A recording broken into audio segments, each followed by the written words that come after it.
हैं पति पत्नी के बीच में कई बार बहुत ज़्यादा घमासान युद्ध होने लगता है और स्थिति घर जो होता है अच्छा खासा एक युद्ध का मैदान में तब्दील हो जाता है और स्थिति आ जाती है कि वो रिश्ता टूटने की कगार पे आ जाता है और कई बार तो इस आंधी में रिश्ते टूट भी जाते हैं। माता पिता इसलिए शादी नहीं करते कि कितनी खुशी के साथ कितने रिश्तेदार इकट्ठे होते हैं, धन का भी खर्च होता है और बाद में सब कुछ टूट जाता है, मन भी टूटता है, धन का भी नाश हो जाता है और रिश्ते भी अपनी जगह तार तार हो जाते हैं। तो इसीलिए हमें ये रिश्ता संजो करके रखना है। बात ये नहीं है कि शादी हो जाए, बात है शादी के बाद हमें अच्छा सुख मिले। शादी होना कोई बहुत बड़ी बात नहीं होती है, लेकिन शादी के बाद जो सुख मिलता वो बड़ी बात होती है। आइए आज इस दर्द को हम बयां करते हैं और बताएंगे आपको कारण भी और निवारण भी। कॉपी पेन साथ रखें या हमारी चीज़ें आप सुनिए ध्यान से। भगवान न करे किसी के साथ ऐसा हो।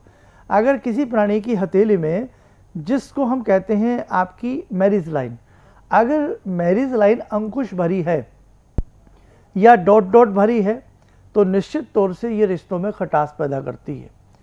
आपकी हथेली की हृदय रेखा, क्योंकि ये सारी रेखाएं मैं आपको अनेकों कार्यक्रम में बता चुका हूँ, हमारे पुराने दर्शक सब बातें समझते हैं। आपकी हृदय रेखा बहुत ज़्यादा क्षीण है, कमज़ोर है और साथ में आपका शुक्र और मंगल पर्वत भी बहुत कमज़ोर है, निश्चित तौर से रिश्ते में खटास आती है। जन्म पत्रिका की बात करें, वर या कन्या की जन्म पत्रिका के सप्तम भाव में राहु विराजमान हो या राहु चंद्र ग्रहण दोष पैदा कर रहे हों, सूर्य ग्रहण दोष पैदा कर रहे हों या नीचगत ग्रह वहाँ बैठे हों, तो भी ऐसी स्थिति आती है।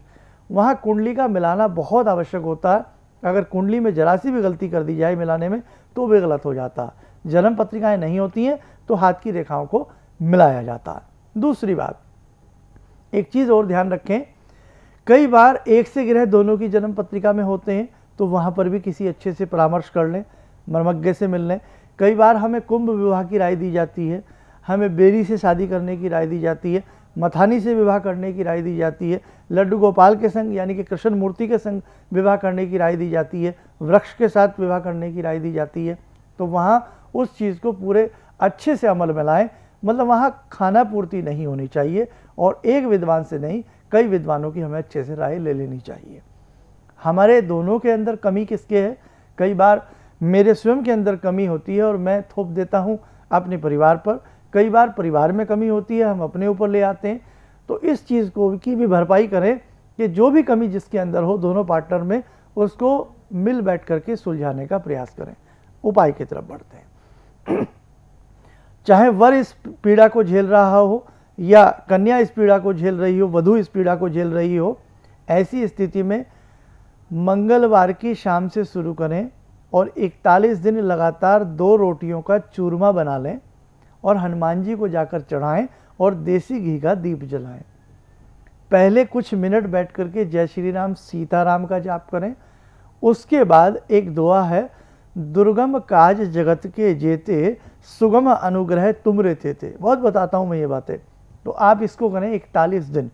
महिलाएं 41 दिन करें, बीच में दिक्कत आती है छोड़ना पड़े तो छोड़ दें। 4-5 दिन जब महिलाएं नहीं जाना होता है मंदिर, शुद्ध अवस्था में ना हो, भले 41 दिन 50 दिन में पूरे हों। पुरुष लगातार 41 दिन जाएं, हनुमान जी से यही कहें कि हे प्रभु आपकी कृपा बन जाए, हमारे जिसमें भी कमी है उसे आप दूर करें और हमारा दाम्पत्य जीवन मधुर हो जाए। नंबर 2 उपाय, माँ भगवती को लौंग का जोड़ा लगातार 21 दिन चढ़ाएं और लाल सिंदूर चढ़ाएं भगवती को, और भगवती के श्री चरणों में बैठ करके ओम ना लगाते हुए एम ह्रीम क्लीम चामुंडाय विच्चे, एम ह्रीम क्लीम चामुंडाय विच्चे, इस मंत्र का पाठ करें। मस्तक के ऊपर लाल बिंदी लगा करके रखें और जब भी अपने पार्टनर को कुछ भी खाने पीने को दें, दूध दें, चाय दें, पानी दें, कॉफ़ी दें, रोटी दें, मंत्र को पढ़ के दें। आनंद आ जाएगा साहब, रिश्तों में मधुरता फैल जाएगी। आप कर